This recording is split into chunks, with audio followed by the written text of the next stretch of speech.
Welcome to Hate to Wait, where two lifelong dieters talk about their current struggles with weight loss. Diets, we've tried them all. We're not doctors, we don't play them on TV or on this podcast. Join our journey because we're all in this together.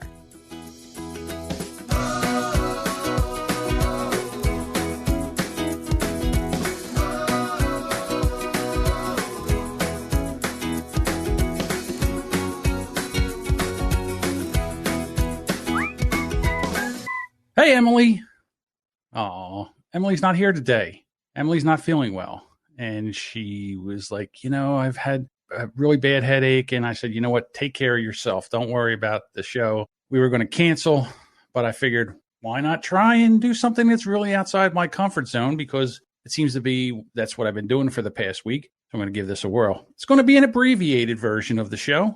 It's going to kind of go into what's going on with me for the past week and do the winning Wednesdays, do the weigh-in, and out. Like a quick, nice hit of what's going on. So if anybody's here today, we just want to say thank you for showing up, because I'm going to need support today because I don't do monologue podcasts well. I do a lot of stuttering and stammering, and it's really hard to talk to you without seeing you. To me, I feel like I'm talking to myself. And as a kid, I was always taught that if you talk to yourself, you're crazy. Now, wait a minute. If you talk to yourself, you're not crazy. It's when you answer yourself that you're crazy. All right, so here we go. So last week, came on the show, stepped on the scale, and I was 20 pounds heavier than the last time I had weighed myself. And I'm not going to lie, that was a punch in the nose. That one drew blood. When I got off the show, I was embarrassed. I was ashamed of myself. The people that are in this group reached out to me. Thank you so much for reaching out to me. But it was really, really raw. And I kind of wanted to wallow in this a little bit and figure out how I was going to try to attack things and do things differently. Because let's face it, this is episode 87, and I'm still wallowing around trying to figure out a way to do things. And I'm not saying that I haven't had a lot of progress. I was talking to my daughter earlier today and said, the one thing about this show, it didn't teach me how to diet. I knew that. But what really made me sit and stew in is the reason why I don't. And Samantha, my girlfriend, we had talked about this at length, and we decided to become each other's accountability partners. So we linked up our MyFitnessPal account, and we opened up the I guess it's the menu, not the menu, the logging of the food. We opened that up because I can't think of what to call that. We opened that up, and we decided to check on each other every day. Every day we checked on each other. And it's funny because I was reminded to take my medicine. We looked at each one of our diaries. That's what it was called. It's a diary. At the end of the day, our food diary. We would look at it and just talk about it, tweak it, talk about things we could do differently, things that, that are working. And for the very first time, Samantha has a winning Wednesday. So excited to read that. And one of the things that I just decided to do was log everything, every bite, everything, even if it's wrong, even if I had a day where, things went awry, just put it in there. And that way you're accountable for it, for whatever reason that is. And I started doing that. I took my medication, and I put in the Facebook group that I think it was Monday, that after weighing in on Thursday, that I was down 16 of the 20 pounds that I gained. Now, I'm not going to lie or not trying to say that that's a great thing. I just think that taking the medication that I take, which is basically a diuretic, I think most of that was fluid. I'm not going to lie about that. But it also seemed to be something that I really do need to pay more attention to. I know this, but I'm not very good at taking medication. I've set alarms. I've done all this stuff. The thing about taking the diuretic is it's not something you could take and just go on. It's not like you take an aspirin and go on your day and you just start feeling better. When you take this thing, you need to be near a bathroom. You don't ever know when it's going to start working. It could work in 15 minutes. It could work in 3 hours. You never know where you're going to be. And when I say you have to go now. There's no holding off or anything like that. And it lasts it could be 4 hours. It could be 8 hours. That's the thing. It's a lifestyle issue. And I decided to, just wake up in the morning early, take the stupid thing and just let it play out. Make whatever happens. So that was a good thing. And then also logging the food and not going out for fast food. That was big. That was huge for me, cooking at home. Not saying I didn't. I'm saying that when I did go out somewhere and then had, ate fast food or something like that, I could see the big difference. And to be honest with you, that is my biggest problem. So I'll let you know in just a little bit about, how that went. So, Samantha and I think that's a great thing that we can talk about, that, we are helping each other. We're being each other's accountability partner. We're leaning on each other, and it's been a huge help. So that has been my week. And that means Weenie Wednesday, Weenie Wednesday, Weenie Wednesday, Weenie Wednesday, Weenie Wednesday. All right, here we go. In the Winning Wednesdays, Samantha says, this is my first time posting a win. I have kept track of my food intake with John Bukenas for a week, and I have lost 4 pounds. I'm surprised, but I shouldn't be, because I stopped snacking and have paid attention to my portion control. So far, so good. Ingrid said, my non-scale victory is that I've hit over 10,000 steps. This is a long time coming.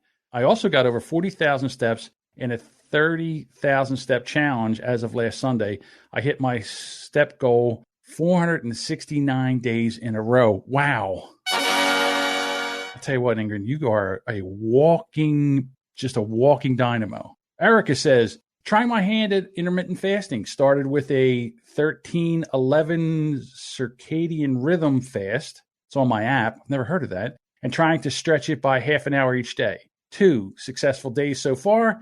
And since it coincides with Lent, I'm going to make it my goal to commit for that length in hoping of formatting the habit. I didn't realize it was Lent. Sherry says, I started back on Weight Watchers, or WW, on February 15th, and I'm down 7 pounds. I'm back on track, and it feels so good. I have turned down donuts and breakfast pizza at work and a free lunch to stick to my plan. That's great. Sarah says, I've stayed within my fasting window since the middle of the accountability challenge. Wow. And Teresa says, well, all of my hard work is paid off in weight loss for my husband. That's a win. Veronica says, I survived Mardi Gras. And Ken says, down another 3 pounds. That's 15 total. Eating right, walking more. Amazing how that works. Turned 50 last week, and that's when I started my 50 for 50 campaign. I'm going to lose this 50 pounds by the end of July. For me, it's all a mindset, and when I hit that big 5-0, something just clicked in my brain. Loving how I feel right now. Ken, I understand what you're talking about. Just the older you get, the harder it is. All right. So that's the Winning Wednesdays. Thank you so much for that. And so that means this.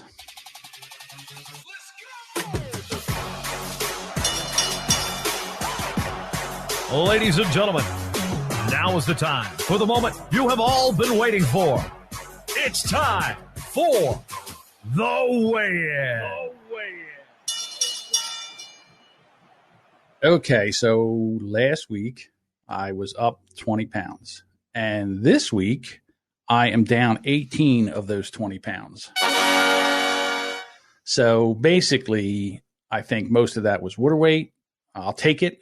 But it gives me another week to kind of get back on track. Dave Jackson had put something in the group where he said that, when you go to put food in your tracker, it doesn't really work if you put it in at the end of the day. Like if you run amok all day and then put it in. The best thing to do is plan your meals ahead of time, put them in so you can make better choices. And that's exactly the truth, because just yesterday, I had made baked potatoes in the Instapot. There's nothing better than an Instapot baked potato. Baked potatoes are dry. So I put in butter and it was still dry. So I threw in another thing of butter. Now I was measuring it. So I put in 2 tablespoons of butter. The butter was just about as many calories as the baked potatoes.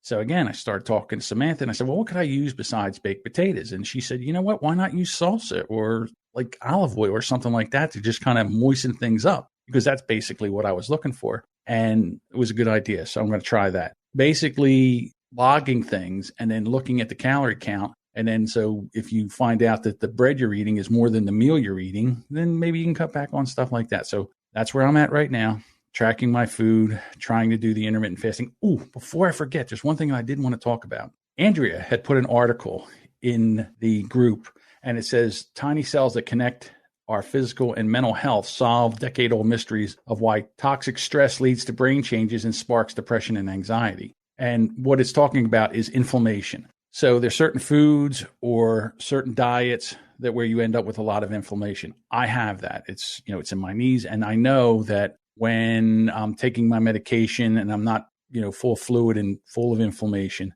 that I feel better. And they're finding now that intermittent fasting really has helped with this inflammation. So it's an amazing article. And I'm going to put a link in here so Emily can throw this in the show notes and give it a read. If you're having problems with joint pains and swelling and stuff like this, it's a really good read. It opened my eyes to a lot of different things. And it has really made me think about, maybe making a few dieting changes, looking up food that would be helpful for inflammation and looking up foods that cause inflammation and staying away from the foods that cause inflammation and maybe changing my diet to foods that, that would cause less inflammation. So it's something to look at. What they were describing as far as brain fog and a lot of different things as far as memory, because I have a Swiss cheese memory, having it right now. And I figured that if this could, a couple changes in diet would make a big change in this, I would do it. I mean, the thing that scares me the most is my memory because it is shot. And when I go to podcast and I want to talk about an article that I just read 5 minutes ago, I just can't seem to retain it like I used to. I don't know why that is. And maybe if this helps, there's a, what movie is that? Oh, War Games back in the 80s. It was with Matthew Broderick. The guy that's married to the girl from Sex and the City. Sarah, what's her name now? This is why I don't podcast alone, because I need somebody to help me with this. Matthew Broderick. The guy that's married to the Carrie from Sex and the City. I'm leaving all this in here because this is why I do not podcast alone. Anyhow, in War Games, at the very end, they were trying to defeat the computer so it doesn't launch the nuclear missiles. And the one guy, the general, sitting in there, and they said, why don't we try this? And he goes, I'd piss on a spark plug if I thought that would help. Well, that's how I feel about inflammation. Boy, was that a long way to go to get that stupid joke. Sarah Jessica Parker. Thank you, Allison. Thank you very much for helping me be my memory. Thank you so much. Anyhow, I think that trying to reduce inflammation for me would be huge in the way I feel. I know I feel a lot better when my inflammation is down, and I feel a lot worse when it is up. I can tell when I'm all swollen. So I'm going to work on that. All right. Next week, Emily will be back. We will talk a little bit more about, what's going on in her world and her life. And, hopefully I'll be back on track and I'll talk more about that. If you want to join us, if this episode hasn't made you want to unsubscribe and quit the group, I don't know what would. But if you're sitting there listening to this episode and actually want to join the group, you can go to hatetowait.com/Facebook and join there. We do have a lot of good interaction. I've never been in a more supportive Facebook group, to be quite honest with you. And I love the memes and when I'm having a bad day and I want to eat or something like that, I definitely do go into the group and scroll and read stuff because it does make me feel better. It gives me more, I don't want to say willpower, but it gives me inspiration to keep going when I feel down. So I appreciate everybody in this group. All the show notes are always over at hatetowait.com. Thank you so, so much for joining us, and we will be back here next week. Later, waiters.